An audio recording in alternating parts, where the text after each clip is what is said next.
video, are dialysis patients really getting their kidney function back to normal with renal fiber?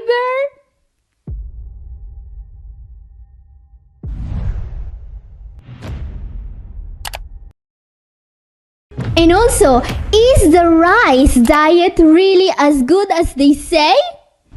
And more. Hey everyone, Catherine here. I'm a doctor of natural medicine and today I'm diving into your questions. Yeah, I told you I was going to make more Q&A videos. If you don't hear your question answered today, don't worry, I'm making more of these, so drop your best questions in the comments and stay tuned. Oh, and while you're there, don't forget to like this video, subscribe and maybe share it with someone who needs this info. Let's jump right in. Now guys, I want to start this video talking about acacia fiber. I recently made a video about it and I got a ton of questions. People want to know how to take acacia fiber and how much to take it, when to take it, and more. But maybe the most interesting question is not really a question. It's a comment from Age Hashmi 4730. Let's read it. The comment says, must be acute kidney injury. Okay, Age Hashmi, thank you for this comment. So, he doesn't really believe what I said about acacia fiber, and that's great. It's always a good thing to have some healthy skepticism when you see some outrageous claims on the internet. And I mean, my video was about a pretty outrageous claim. In fact, it was about a 57-year-old patient with end-stage kidney disease that, in 2023, refused dialysis. But instead of getting palliative care, he was administered acacia fiber and he ended up having a creatinine level that was so low it didn't even register anymore as that of someone with CKD. So yeah, this patient went from dialysis to normal kidney function. So it's good to be skeptic about something like that. So, is this case report just a made-up story? Was this not a CKD patient but just someone who suffered an acute kidney injury, a type of kidney damage that can improve on its own? I mean, have you been bamboozled? Well guys, only one way to tell if this 57-year-old patient had an acute kidney injury that resolved on its own, or if he was actually a CKD patient in dire need for dialysis that was saved by acacia fiber. Let's take a look at his kidneys. No, I'm not joking. An ultrasound of his kidney was part of the study and it will tell us everything we need to know. So, can renal fiber really bring patients back from end-stage renal disease? So, we know that this patient improved with acacia fiber. That's not up for discussion. What we need to see now is if his kidneys look like those of someone with acute or chronic kidney damage. In case of AKI, the kidneys are normal size or sometimes enlarged, and they are usually not particularly bright in the ultrasound. But in the case of this 57-year-old patient, the kidneys were observed to be hyperechoic. As you can see, they are brighter than normal, which tells us that scarring or fibrosis is probably present. They were also smaller than normal. And guys, this means he had diabetes for several years, okay? Your kidneys don't shrink from acute damage, only from chronic damage. So yeah, I can tell you for sure that this really happened. This is a documented case of an end-stage CKD patient who is avoiding dialysis with acacia fiber. And it's not the only documented case. Over the years, Dr. Amir, who published this case report, saved many other patients from dialysis by administering acacia fiber in very large doses.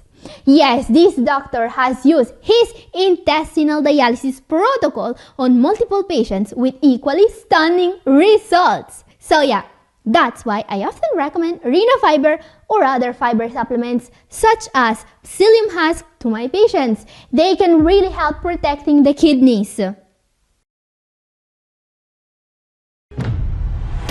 Now guys, another very interesting question I received about acacia fiber. This one is from Lin1Q84. She asks, can you please make an infographic or video on uses of acacia fiber for CKD and exactly how to use it with dosages, etc. I heard it can slow down absorption of medications and other supplements, so when exactly should it be taken and how many spoons, etc. per day? Would love some advice on this, please. Oh, thank you very much, Lynn, for these questions. And here's exactly what you are looking for. Now, this you see on screen is my very own protocol for taking Rena Fiber, my very own acacia fiber supplement. First thing first, when it comes to fiber supplements, you generally want to start small and if no side effects appear, ramp up the dose. Now, this piece of advice is more useful if you take psyllium husk as it can cause side effects, but it's always better to be careful even with acacia fiber. Just don't overdo it. Remember that this is a march, not a sprint. So follow my recommendations on screen right now. It's also very important to keep in mind that acacia fiber should be taken at least 1 hour apart from oral drugs like for example metformin, levothyroxine, and blood pressure medications, and even some supplements. This is just a precaution because again, this supplement is very safe, especially if you follow the doses I recommend. So there you have it, Lynn. I hope this is helpful. Remember that you can take a screenshot of my infographic so you can have it always with you on your phone. Okay, I got one more question about acacia fiber. So this is from Sylvia Carino, 3449. She asks, how about for a dialysis patient with restricted water intake? Can she can take Rena Fiber from Rena Biotech since taking acacia fiber requires more water intake? Thank you, Sylvia. This is a very important question. So, can we give this fiber supplement to a dialysis patient knowing that someone on dialysis or with advanced CKD needs to restrict water intake? Well, you see, even though dialysis patients need to restrict fluid intake, acacia fiber is awesome because it dissolves easily in small amounts of water. Yes, you don't need large liquid volumes for taking Rena Fiber and acacia fiber in general. You can realistically take it with just half a tablespoon of water per tablespoon of fiber.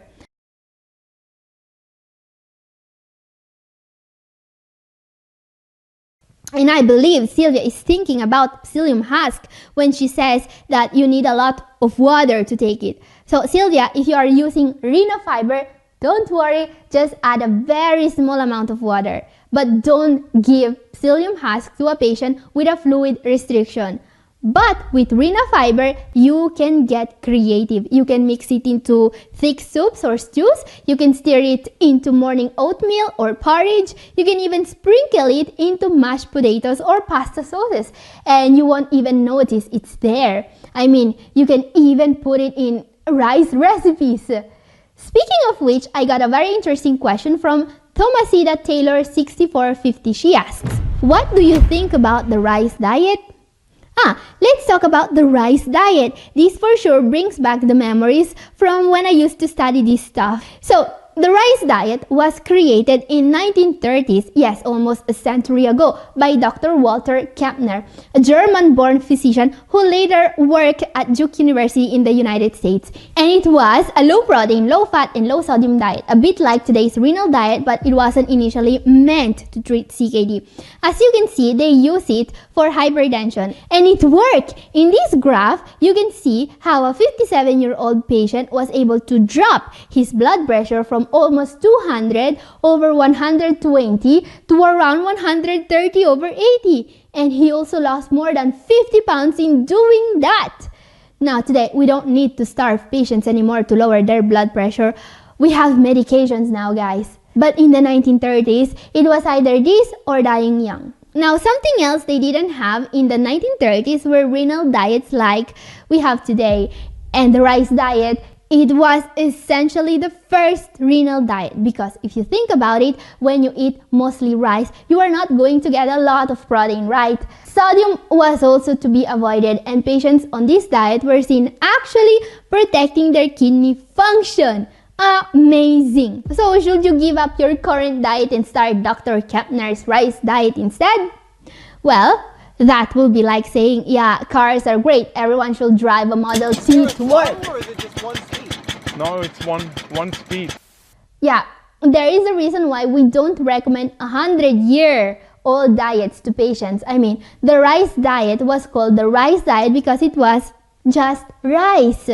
Yeah, just rice. It was 200 calories per day of rice, and everyone got exactly the same diet. No personalization at all. Whether you were a 5-foot woman or a 7-foot construction worker, you got 200 calories per day. We don't do that anymore. So yeah, the rice diet was great back in the day, and I understand why some YouTubers are talking about it again, but today we don't need to drive a Model T to work anymore. We have Teslas now. Quick, it can destroy your... Okay guys, let's talk about the topic of the renal diet a little bit more. I've got a very interesting question. Dahlia Loves Doggies asks, Catherine dear, no protein for CKD stage 3B, no carbs due to diabetes, even though very well controlled. What is left? Well, Dahlia, you could still eat rice. Okay, just joking. Even though Dr. Kepner's rice diet worked for people with diabetes. Anyway, as I was saying, you don't need a diet with just one food today. Especially not just white rice. I mean, my patients don't even have white rice in their diet in most cases. No, we have something a lot better. So Dahlia is worried because she's been told to avoid protein due to kidney disease and to avoid carbs due to diabetes. What she needs is a renal diet made for her very own needs. Actually, the modern renal diet is a lot easier to follow than what most people think, even if you have diabetes, because you see, for example, fruit is never forbidden in a renal diet. You probably don't eat enough of it. Science says that if you eat more low GI fruits, you know, berries, pears, apples, unripe bananas, stuff like that, your fasting blood sugar is going to improve. Of course, you still need some portion control, but that's true for everything. So yeah, here's something you can still eat with diabetes and CKD. Fruit. Something else most people don't know they can eat is whole grains, especially unrefined whole grains. You know, stuff such as oats, brown rice, and millet. They have been linked to improve diabetes and cholesterol numbers. Now, of course, vegetables, especially non-starchy ones, are also on the table. And I'm not showing you a study to support this statement, because saying that a salad is good for you is like saying the sky is blue. You can still enjoy low GI fruits, berries, pears, apples, unrefined whole grains, oats, brown rice, millet, and non-starchy vegetables. With proper portion control, these foods support both kidney health and blood sugar control. So yeah, there you have it. Even with diabetes and CKD, there is a long list of plant-based foods you can eat. You don't have to starve. Just use some portion control, alright? And frankly guys, I know a lot of people still don't believe you can get a serious improvement in kidney function or blood sugar levels just by eating more fruit and vegetables. But I personally see this happen with my patients almost on a daily basis. Here's the thing, when the diet is well planned, people lose weight fast, their diabetes numbers improve, their creatinine levels drop. In fact, sometimes the weight loss happens so quickly that I literally have to warn my patients to slow down. No joke. I put big notes in their diet plan saying, if weight loss is too fast, contact me. That's the kind of real-world, practical experience I bring when I work with you one-on-one. I'm not offering some generic advice you could pull from Google. I'm offering a fully personalized consultation based on your labs, your stage of CKD, your symptoms, and your unique challenges. If you want to stop second-guessing every meal, every bite, and start following a science-backed plan that's actually working for real patients, send me an email at catherine@newhopeforkidneypatients.com or click the link in the description. I'd love to help you take control of your kidney health and get the results you deserve. Back to your questions now. Let's talk about strawberries because I got a great question about them. This is from NTRG Mystify. She asks, why strawberries in moderation? What about a cup of strawberries a day? So strawberries are awesome and they are super healthy. However, in the video in which I recommended them, I asked everyone to eat them in moderation. Why? Well, let's find out. Strawberries are known to help with inflammation, to lower cholesterol levels, and even to help with hypertension. Not to mention that they taste great. So yeah, no wonder Misty Facey wants to eat a cup of them a day. But will that be a problem? Well, let's see. These are the nutritional value for strawberries. Do you see anything in here that could warrant some moderation when eating strawberries? Of course, it's not the calories. Actually, berries in general are so low in calories, you should be always snacking on them if you need to lose weight. And it's not the potassium either. Strawberries are considered low potassium. So what's left? Why am I saying that you should eat them in moderation?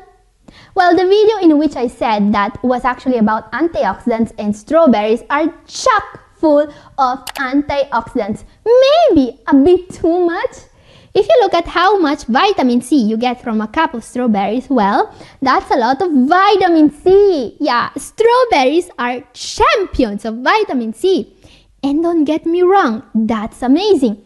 Just don't overdo it. Consistently getting too much vitamin C every day might slightly increase your risk for kidney stones.